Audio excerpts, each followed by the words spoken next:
Selamat Rekordi, selaku moderator, silakan Pak. Ya. Bismillahirrahmanirrahim. Assalamualaikum warahmatullahi wabarakatuh. Waalaikumsalam Waalaikumsalam warahmatullahi warahmatullahi Waalaikumsalam warahmatullahi wabarakatuh. wabarakatuh. wabarakatuh. Alhamdulillah, salatu wassalamu ala Rasulillah wala nabiyya ba'dah amma ba'du.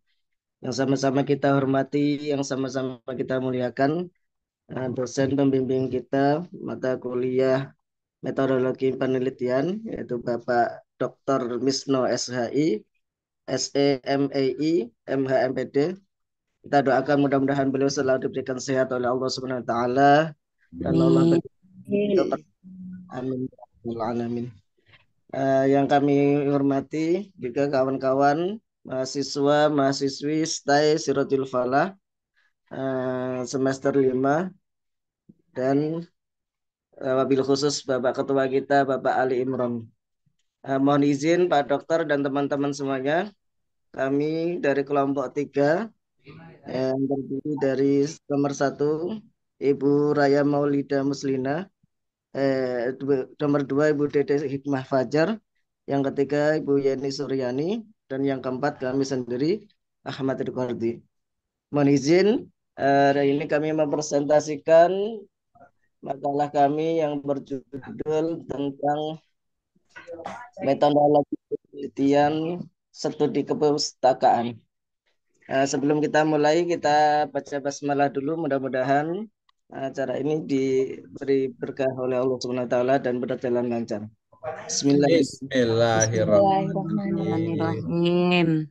Selanjutnya adalah pemaparan dari kelompok kami nomor kelompok 3.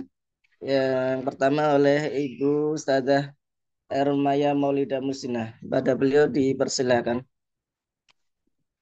Oke, baik. Terima kasih atas izinnya, Bapak Moderator, dan mohon izin Pak Dosen. Ya, silakan. Baik. Oke, latar belakang atau pendahuluan dari materi dari studi kepustakaan yang kami pilih untuk presentasi hari ini. Latar belakang atau pendahuluannya studi kepustakaan atau kajian pustaka merupakan metode penelitian yang dilakukan dengan cara menelaah berbagai sumber informasi yang relevan, seperti buku, jurnal ilmiah, artikel, dan karya ilmiah lainnya. Metode ini tidak hanya memberikan peneliti landasan teoritis yang kuat, tetapi juga wawasan mengenai perkembangan penelitian terkait dari waktu ke waktu. Dengan melakukan studi kepustakaan, peneliti dapat mengidentifikasi kesenjangan pengetahuan, mengembangkan argumen yang lebih kuat, serta menemukan berbagai perspektif yang berbeda terkait topik yang diangkat. Maaf. Dalam konteks penelitian modern, studi kepustakaan menjadi sangat penting karena mempercepat proses pengumpulan data dan memperluas cakupan literatur yang dapat diakses. Selain itu, perkembangan teknologi dan akses terhadap jurnal daring semakin mempermudah peneliti untuk mengumpulkan literatur dalam jumlah. Di sisi lain, kompleksitas informasi dan keragaman sumber menuntut peneliti untuk memiliki keterampilan analisis yang baik dalam menginterpretasikan informasi yang tersedia. Melalui studi kepustakaan, peneliti dapat memperoleh gambaran menyeluruh mengenai isu yang diteliti, menguji keandalan dan validitas data yang diperoleh dari penelitian sebelumnya, dan bahkan merancang penelitian baru yang lebih baik. Oleh karena itu, pentingnya kepustakaan sebagai bagian dari metode penelitian perlu mendapatkan perhatian khusus, baik dalam kajian akademis maupun dalam penelitian terapan. Slide-nya kelihatan ya? Iya, Pak? Slide-nya Kelihatan, Oke, Pak? ya. Selanjutnya, rumusan masalah dalam makalah kami yaitu apa pengertian dari studi kepustakaan, kemudian yang kedua, apa pengertian studi pustaka menurut para ahli, yang ketiga, apa tujuan dan fungsi studi kepustakaan, keempat, bagaimana proses studi kepustakaan, lima, apa jenis-jenis studi kepustakaan, dan enam, apa sumber studi kepustakaan. Mungkin selanjutnya bisa dilanjutkan dengan rekan yang lain. ya, silakan lanjut. Slide-nya nggak kelihatan ya? Ada terlihat kok Pak muncul. Ibu Ada ya? Dede. Ya, dilanjutkan oleh Ibu Dede Hikmah Fajar. Ya, oke, sip, lanjut. Ya, terima kasih Pak Rikordi. Akan saya lanjut yaitu tentang tujuan. Yang pertama mengetahui pengertian studi kepustakaan, yang kedua mengetahui definisi studi kepustakaan menurut para ahli, yang ketiga mengetahui tujuan dan fungsi studi kepustakaan, Yang keempat, mengetahui langkah-langkah dan proses studi kepustakaan. Yang kelima, mengetahui jenis-jenis studi kepustakaan. Dan yang terakhir adalah mengetahui sumber-sumber studi kepustakaan. Selanjutnya ialah pengertian studi kepustakaan.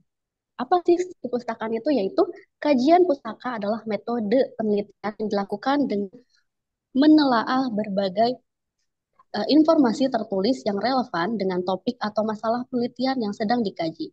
Sumber informasi ini bisa berupa buku, jurnal ilmiah, artikel, makalah, skripsi, tesis, disertasi, maupun laporan penelitian yang sudah ada sebelumnya. Adapun beberapa pengertian studi kepustakaan menurut para ahli. Yang pertama menurut Sarwono. Studi kepustakaan merupakan kegiatan mempelajari berbagai buku referensi serta hasil penelitian sebelumnya yang sejenis yang berguna untuk mendapatkan landasan teori mengenai masalah yang akan diteliti. Secara sederhana, Sarwono menyampaikan bahwa studi kepustakaan adalah kegiatan membaca sejumlah buku atau referensi tujuannya untuk mengetahui pembahasan lebih mendalam mengenai suatu topik atau tema. Topik ini disesuaikan dengan topik yang diangkat ke dalam tulisan. Adapun menurut Nasir, studi kepustakaan adalah mengumpulkan data, melakukan penelaahan terhadap buku, literatur, catatan, serta berbagai laporan yang berkaitan dengan masalah yang ingin dipecahkan. Proses studi kepustakaan dinilai sebagai tindakan mengumpulkan sejumlah data. Data inilah yang nantinya dipakai penulis untuk ditambahkan atau dicantumkan ke dalam tulisannya. Sehingga apa yang ditulis bukan berupa karangan, melainkan ada data valid atau data yang benar-benar bisa dipertanggungjawabkan kebenarannya. Selanjutnya menurut Giono, studi kepustakaan kajian referensi serta literatur ilmiah yang berkaitan dengan budaya, nilai dan norma yang berkembang pada studi sosial yang diteliti. Melalui pendapat para ahli di atas, maka bisa ditarik kesimpulan studi kepustakaan adalah proses membaca sejumlah referensi yang berupa tulisan, baik buku, artikel, jurnal, dan lain-lain, yang nantinya dijadikan sebagai sumber rujukan untuk tulisan yang disusun. Adapun selanjutnya yaitu tujuan studi kepustakaan untuk menemukan suatu masalah atau topik, mencari informasi yang relevan, mengkaji teori yang relevan, mencari landasan teori, dan terakhir yaitu untuk memperdalam pemahaman dan pengetahuan penulis. Baik, mungkin itu saja, bisa dilanjut Ustadz Rikordi. Baik, selanjutnya Ibu Yeni Suryani. Silakan Ibu. Beliau ada? Ya, silakan. Ibu Yani. Ada Pak. Ada. Ya, siap. Silakan Ibu. Iya. Terima kasih Pak. Bismillah. Fungsi. Bentar. Silahkan. Iya. Langsung ke jenis-jenis studi pustakaan. Nah, fungsi studi kepustakaan. Iya, fungsi. Bentar ya Pak, tidak terlihat di sini. Iya, ini memang dari sisi fontnya itu terlalu kecil, jadi kasihan yang pakai kacamata tambah tebel kacamatanya. Iya, maaf. Fungsi studi kepustakaan. Yang pertama, membangun kerangka teori yang kuat, menemukan kesenjangan penelitian, penyediaan bahan perbandingan untuk penelitian empiris, mempermudah pemetaan perkembangan topik dari waktu ke waktu, memberikan landasan pengetahuan dasar akan topik yang dipilih, mencari tahu kurang atau tidaknya teori yang dimiliki untuk topik terkait. Selanjutnya, menyelaraskan karya ilmiah kalian dengan karya ilmiah orang lain, memberi kredit terhadap penulis literatur. Iya, karyanya masih ke kopi itu ya. Maaf. Ya. Selanjutnya, proses studi kepustakaan. Yang pertama, identifikasi topik atau masalah penelitian. Yang kedua, pencarian literatur yang relevan. Ketiga, seleksi dan evaluasi literatur. Yang keempat, penyusun, sintesis, dan analisis teori. Yang kelima, identifikasi kesenjangan penelitian. Yang keenam, penulisan hasil studi kepustakaan. Yang ketujuh, penyusunan daftar pustaka. Jenis-jenis studi kepustakaan. Ada 8. Yang pertama, studi kepustakaan naratif. Kedua, studi kepustakaan sistematis. Yang ketiga, meta atau analisis. Yang keempat, studi meta sintesis. Yang kelima, studi kepustakaan teoritis. Yang keenam, studi historis. Yang ketujuh, scoping review atau tinjauan cakupan. Yang kedelapan, umbrella review atau tinjauan payung. Sumber-sumber studi kepustakaan.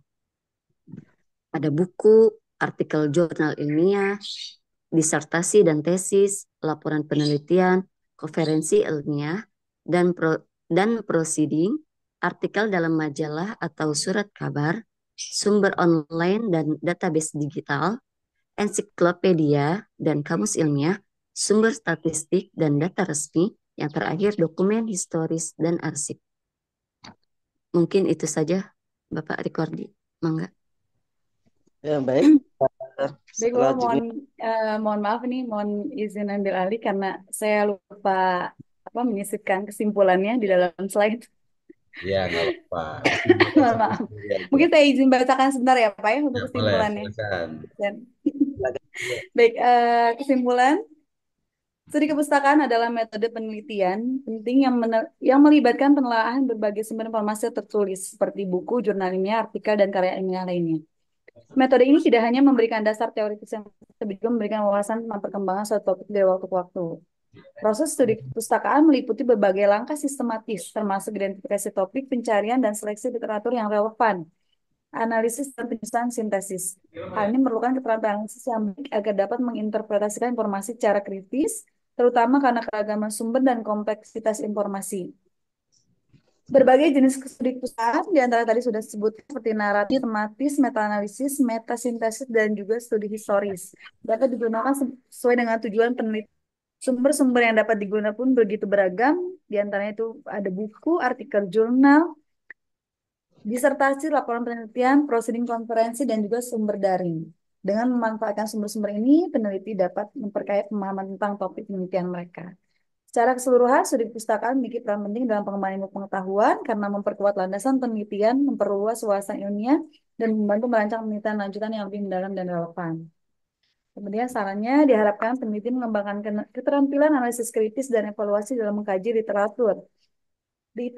Dengan banyaknya sumber informasi yang beragam, kemampuan ini akan membantu dalam menilai kualitas serta relevansi literatur, sehingga mendukung keakuratan dan keandalan hasil studi. Penggunaan teknologi dan platform daring seperti database akademik dan jurnal digital sebaiknya dioptimalkan agar literatur yang diakses lebih beragam dan up to date. Peneliti juga disarankan untuk memperluas akses melalui platform sumber terbuka untuk memperkaya pilihan referensi. Penting bagi peneliti untuk memahami bahwa studi kepustakaan bukan hanya langkah awal, tetapi juga bagian integral dari penelitian. Dengan demikian, studi kepustakaan dapat memberikan kerangka teori yang kuat, landasan argumentasi, serta wawasan luas untuk mendukung analisis dan kesimpulan penelitian. Baik, mungkin terima kasih Pak. Itu mohon maaf sekali Oke, nggak apa-apa. Justru atas panjang kehilapan. kesimpulannya. Oke, Q&A time gitu ya. Baik, sebelum kita masuk ke Q&A time, tadi saya biasa kalau ngasih masukan, yang kemarin mohon maaf nih belum saya kasih masukan ya. Pertama itu memang dari sisi performance-nya gitu ya. Artinya yang kelihatan. Coba kita boleh bantu dari yang awal slide-nya. Jadi biasanya kalau ini artinya ini ya, ini kan hanya istilahnya itu masukan ya, masukan gitu. Karena mungkin kan selera kan beda-beda. Kalau warna nggak ada masalah, ada yang cukup bagus, warna ungu gradasi warnanya cukup bagus.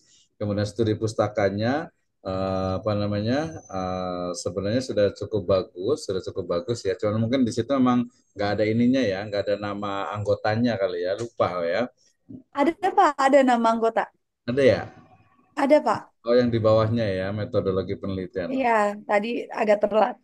Agak agak 4 orang ini ya, nggak apa-apa. Oke, baik. Nah di sini, oke kita lanjut. Ini ya sebenarnya udah cukup bagus, cuman memang background warnanya itu dia tidak mewakili sih ya, tidak mewakili dari materi gitu ya. Jadi kan tadi kan studi kepustakaan harusnya sih gambarnya itu buku atau library, maktabah gitu. Jadi ini gambarnya love love ungu gitu ya.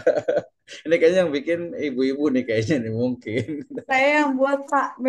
Ya, jadi itu Kondisinya biar apa?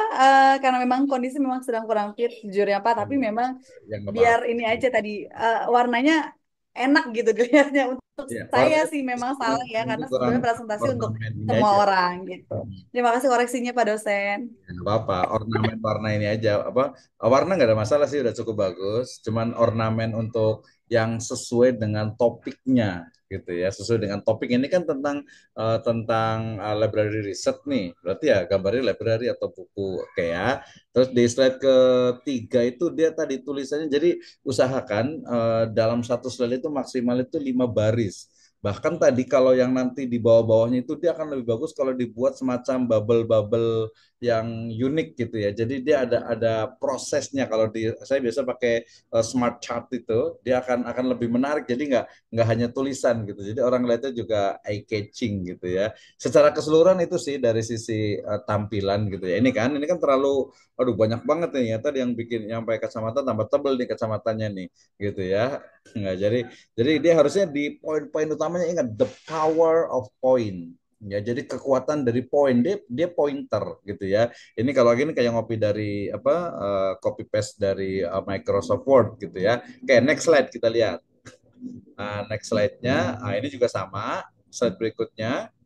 Mhm. Terus ini sebenarnya kalau dibuat itu sebenarnya bagus nih. Tapi sebenarnya ini sebenarnya bukan rumusan masalah sih, tapi objek yang akan dibahas gitu ya. Tapi ya 1, 2, 3 mungkin lebih gampang. Ini 6 masih oke lah ya. Cuman ini akan lebih cantik, lebih bagus kalau dibuatnya itu bulatan atau kotak atau apa. Jadi dibikin pakai cat smart cat lah gitu ya. Jadi ada alurnya. Oh, kita mau itu tentang penelitian, tentang definisi, kemudian tentang tujuan, fungsi, proses, dia akan lebih bagus. Ini kedepannya nggak apa-apa, namanya juga lagi belajar kan. Yang lain juga sama sih, kayaknya agak lebih parah juga gitu. Oke, next slide berikutnya.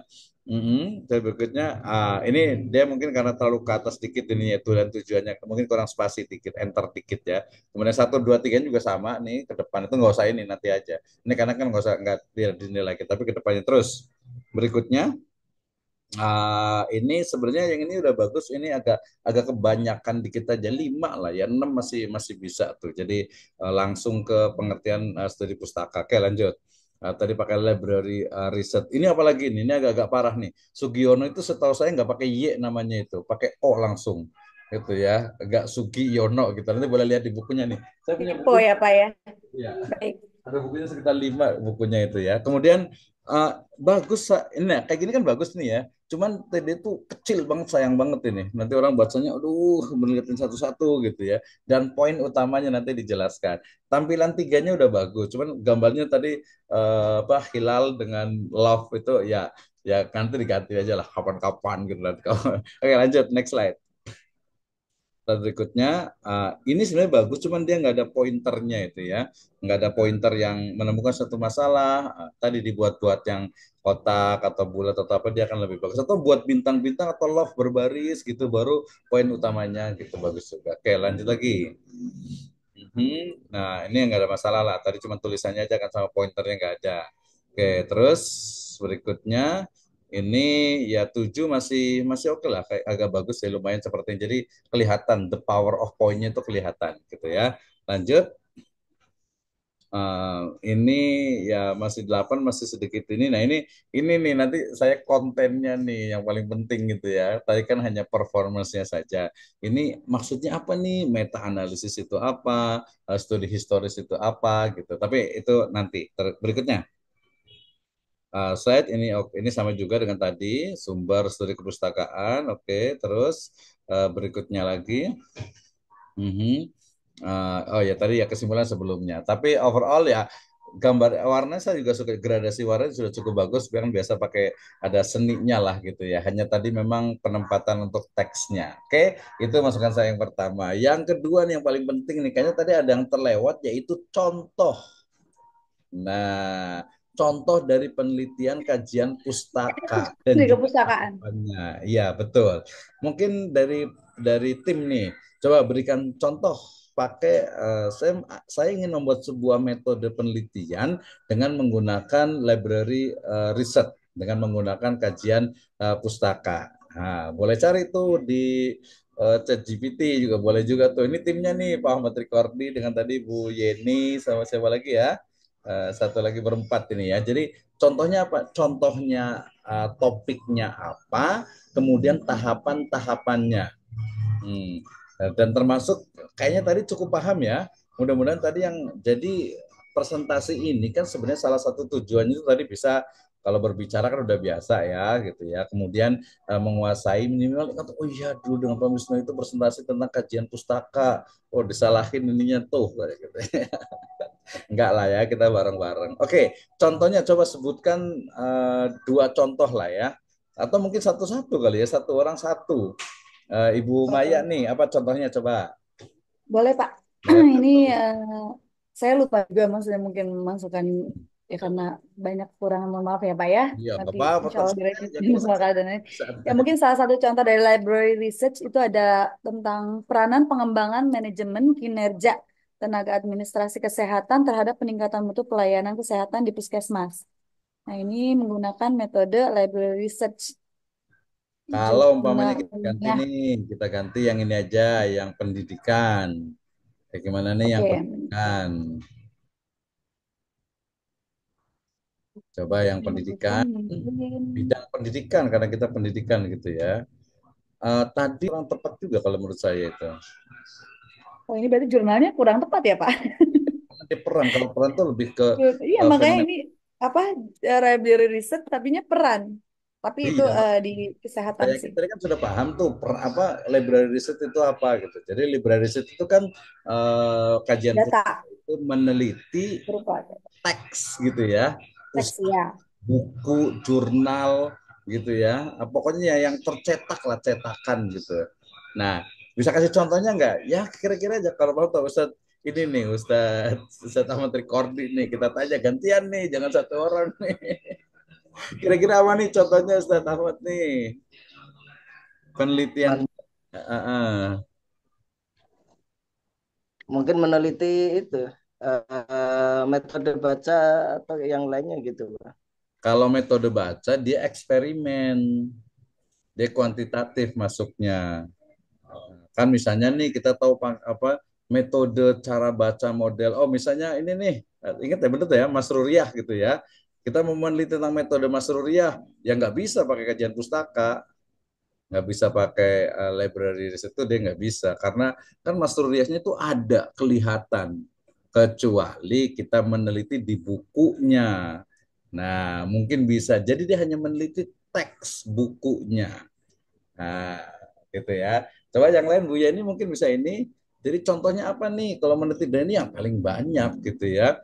Paling banyak ya. Kalau yang karena kita pendidikan agama Islam, ya saya ingin tahulah tentang bagaimana metode misalnya mendidik anak perempuan gitu ya, para sahabat Nabi gitu ya. Tapi kan enggak kan sahabatnya udah pada meninggal. Jadi di mana oh di teks gitu ya atau saya ingin tahu tentang pendidikan anak menurut Imam Al-Ghazali. Ya. Jadi kalau ada penelitian tentang pendidikan anak menurut Imam Al-Ghazali, itu misalnya, ya itu pasti tuh library research gitu ya. Sumbernya dari mana? Dari mana kita dapatnya? Tapi tapi. Dari mana kira-kira?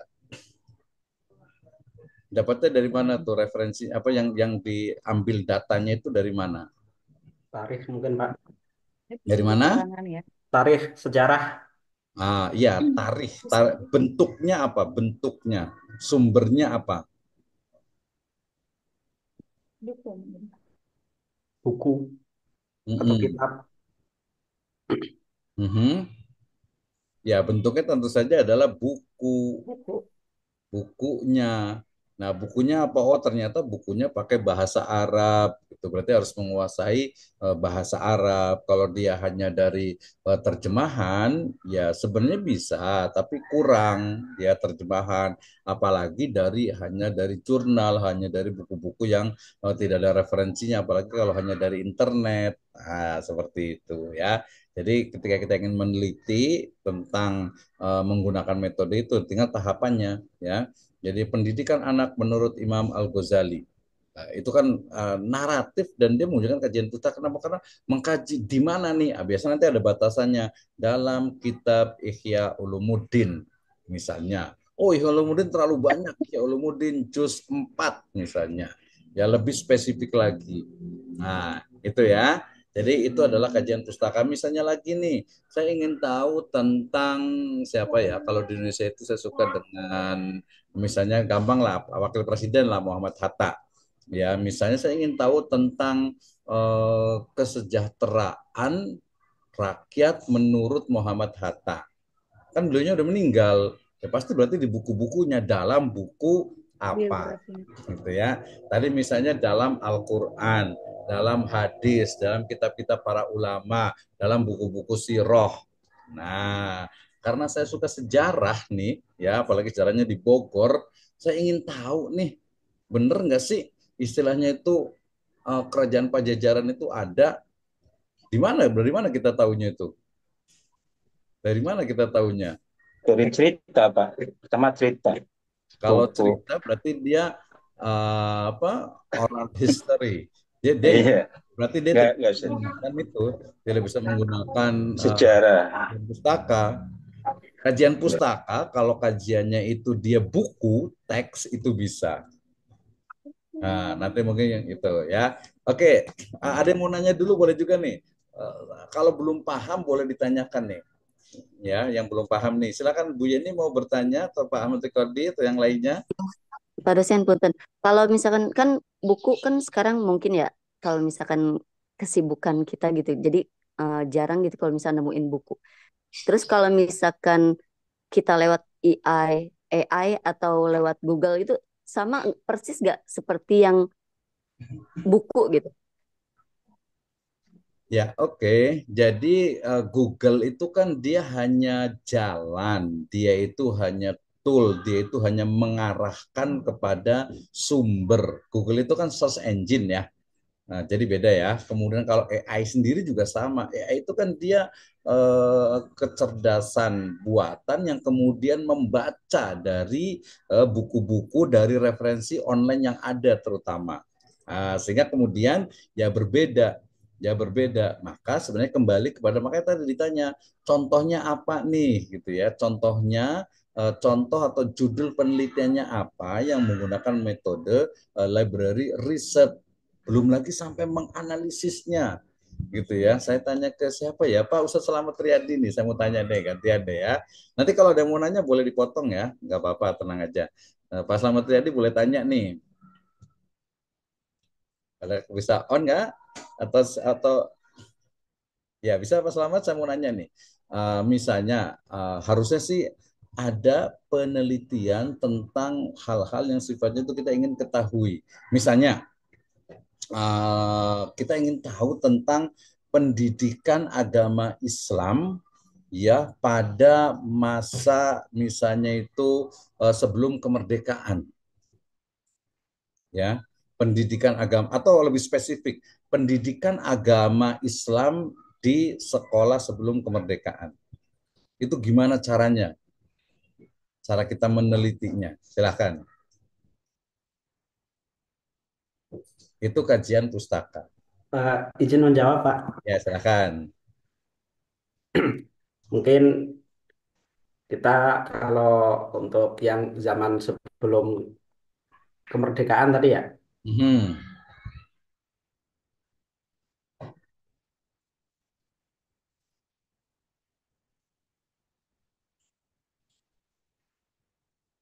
Ya kayaknya sinyalnya ini ya. buku-bukunya susah. Jadi bisa dibantu dengan mungkin cerita rakyat atau yang sudah turun-menurun. Kemudian dengan cerita-cerita tersebut baru kita mencari buku-buku yang ditulis setelahnya. Gitu, Pak, menurut saya. Ya, diulang lagi, agak terputus tadi. Gimana? Yang pertama karena itu zamannya sudah sangat lama ya. Dan biasanya kalau yang seperti itu tuh di apa ada cerita gitu. Maksudnya tuh semacam dari orang tua nanti diceritakan ke anaknya sampai cucunya gitu, Pak. Setelah itu mungkin baru kita mencari buku-bukunya yang berkaitan dengan pendidikan penyebaran pendidikan agama Islam. Oke, kalau seperti itu dia bukan kajian pustaka. Dia nggak masuk ke library research karena tadi ada istilahnya itu penguatan di interview atau wawancara. Kalau kajian pustaka, dia memang sumbernya itu adalah tulisan yang dicetak itu, ya. Jadi tulisan yang dicetak, sebenarnya nggak mesti dicetak sih, pokoknya tulisan. Nanti termasuk e-book ya masuk juga, ya PDF itu masuk juga. Beberapa tadi website yang dia itu memang menjadi objek penelitian kita, yaitu jadi istilahnya itu jadi objek atau menjadi dari sesuatu yang kita teliti. Misalnya, saya mau meneliti tentang istilahnya itu persepsi. Ya misalnya nih, mohon maaf sedikit ini. Misalnya persepsi tempo.com terhadap Islam misalnya. Itu kan berarti kita ambilnya teks-teks yang ada di websitenya Tempo. Atau mungkin Kompasiana misalnya. Nah itu kan. Jadi ya kalau buku jelas. Misalnya nih saya mau meneliti tentang, ini ada buku nih ya. Ini ada bukunya Profesor Dr. Mulyadi Kertanegara. Ya. Nah, ketika saya bicara tentang misalnya filsafat pendidikan agama Islam menurut Mulyadi Kertanegara, karena beliau profesor ya layak untuk diteliti. Tapi kan kalau beliau ya sudah meninggal, maka di bukunya, nah berarti saya harus baca bukunya detail, memahami maknanya, mungkin mengkorelasikan dengan buku beliau yang lainnya, apakah ini bahasa yang digunakan yang dimaksudkan itu benar, bagaimana penjelasannya. Itu adalah kajian pustaka.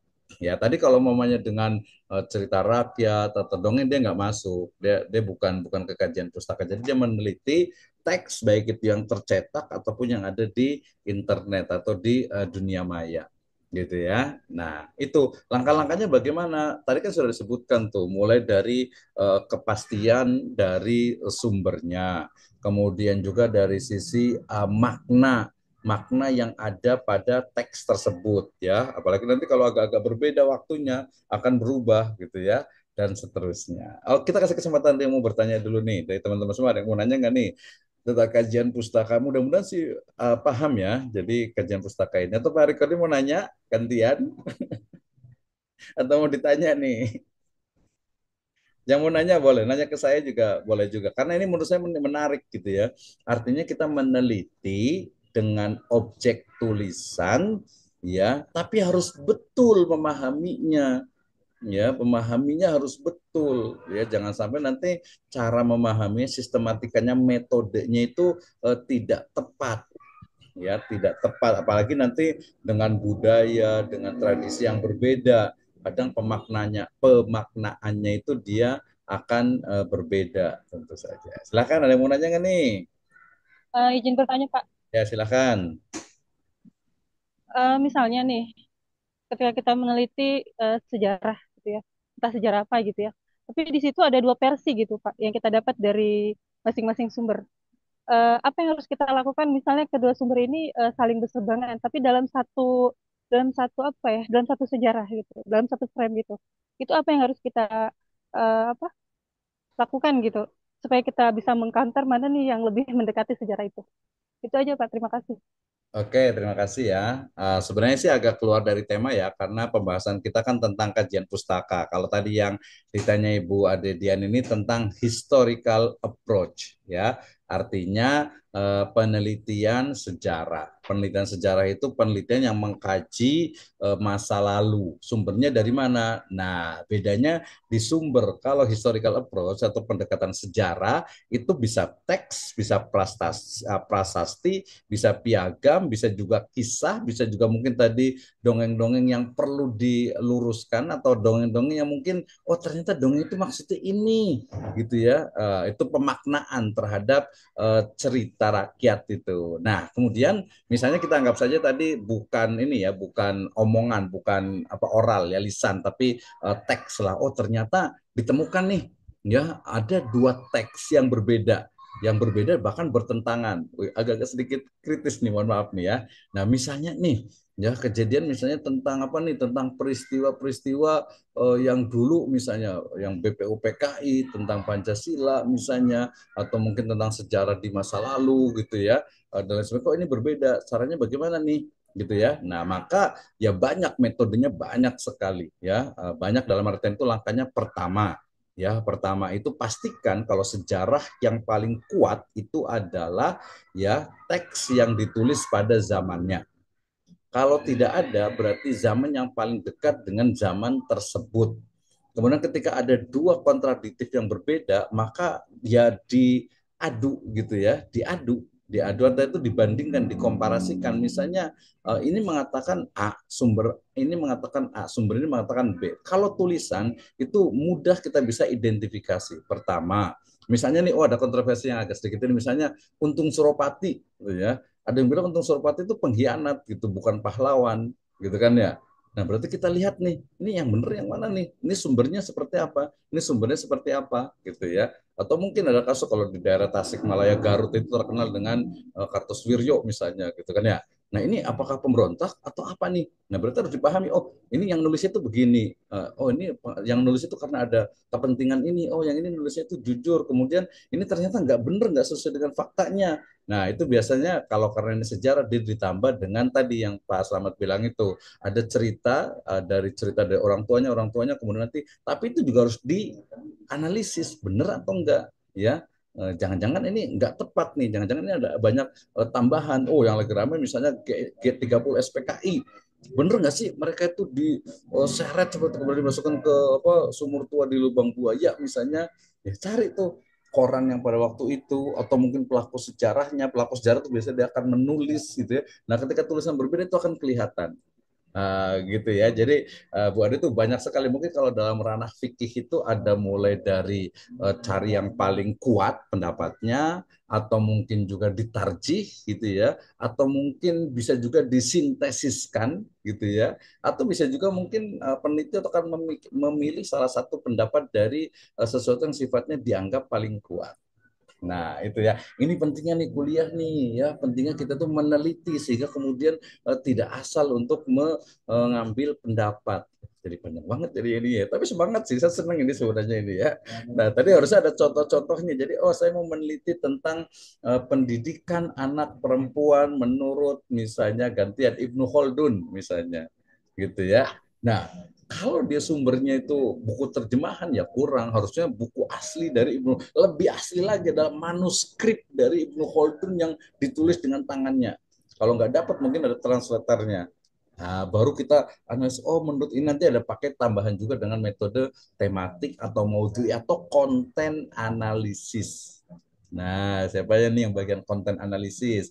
Jadi menganalisis dari konten atau isi dari materi tersebut.